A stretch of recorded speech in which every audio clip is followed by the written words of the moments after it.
I am going to make some miniature owls, and my kitty cat likes them as well. They're fun to make, and I use them when I make terrariums. I even made this teeny tiny one.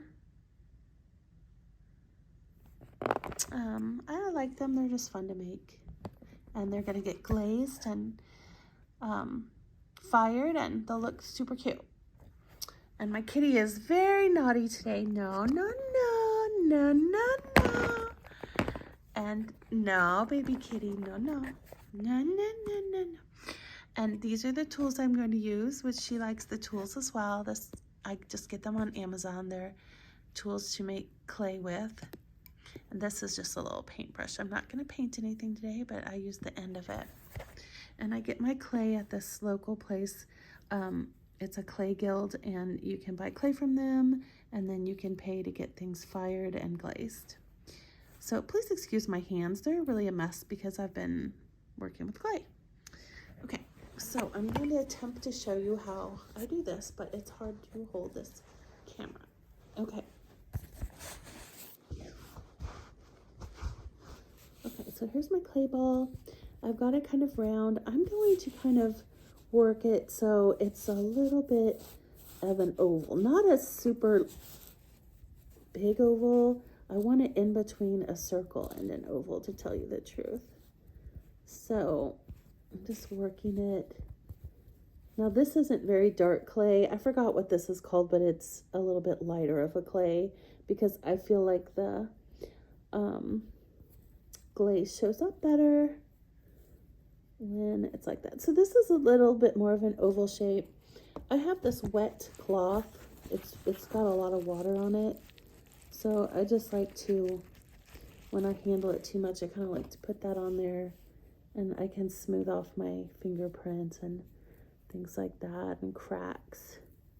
So it's always good to kind of have that. And this is messy to do. I'm not gonna lie, it's messy. All right.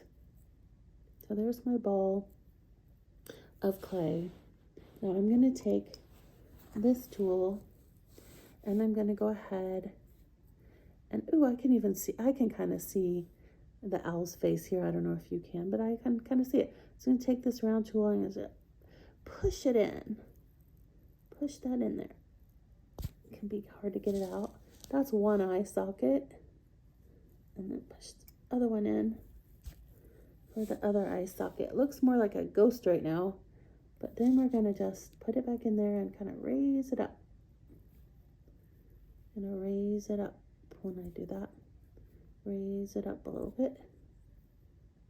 Okay, now I'm gonna take that part and I'm just gonna pinch it with my fingers like that. Just lightly pinch that. So then you can see that's going to be the owl's little ears that always stick up at the top. Okay, and then I can take my round ball and fix the eye socket again. So it's round. Now I want to take it and pull it down this way to form the beak. We're doing this gently, and now I'm going to pinch again. Pinch. Yeah, see, I pinched again, and now the little beak formed. And then I can just take this tool or my rag, my wet rag, and just kind of smooth out that. So if I see anything I don't like, any kind of imperfections or whatever, this wet rag will fix it. Okay, and so, you know, you can do that beak however you want and make it look however you want. But it doesn't have to be perfect. This is just, yeah. So that gives you the general idea. Then we can take this paintbrush and we can press in here, just like that. And this is gonna kind of look like feathers and like his wings, okay? And so I just like do 3 and I kind of angle it a little bit. And I'm going to do that on the other side.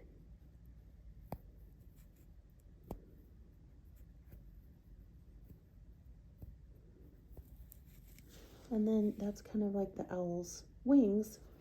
And then you can also take this tool, and my kitty's like super interested in this process. And then you can kind of just make little feathers around the eyes if you want. I'm not going too heavy on it.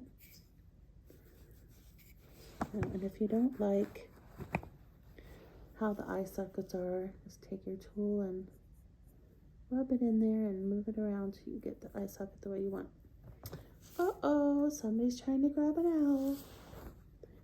And then I can turn it around and I can put more feather markings here in the back. Just to give it some texture, you know? It's like feather markings. You can do it on the side as well. And it just gives your owl some texture. Now, the eyes look really hollow and weird, so you can do a couple of things. You can put in balls, and then I just poke holes in those balls. Now, that's a good idea. Or another option is you can leave it hollow and then just poke holes in the hollows to give the eyes. So you choose what you want to do. In this case, I'm going to go ahead and put the balls. And if you want to just poke a hole, just use the end of this and just poke it like right there, like that. And it'll make like an eye. But I'm going to go ahead and just put a little ball in there, just so you can see that. So let me get some clay here. Just a very minimal amount of clay. And just take a little piece of it and roll it into a very small little ball. Now, you can't just stick raw clay into raw clay and hope it will stick. You have to score it, just like you would sanding or something. So I just kind of use this tool to dig in there and score it up. And I'm going to do the same thing on one side of this little ball, kind of score it up. Another good thing is to wet it, because the wetness will help it adhere as well. Then I'm going to just stick that ball in there. And then what you want to do is take your tool and kind of press it down in there, and then hopefully it stays. And you can do the same to the other side. Score it. Get that little piece of clay. Make it into a ball. Score that ball. I wet it a little bit. And then place it in there. And then use this tool to press it down. And then, that still looks kind of weird. So you want to take the end of your paintbrush and poke holes into those little balls. And then your owl now has eyes. And then since I put these in terrariums, I'm going to poke a hole in the bottom of my owl. Make it fairly big. I can put a wire in here and glue it in there later so it can stand up straight. But you can also just pat it at the bottom or pound it up against a table.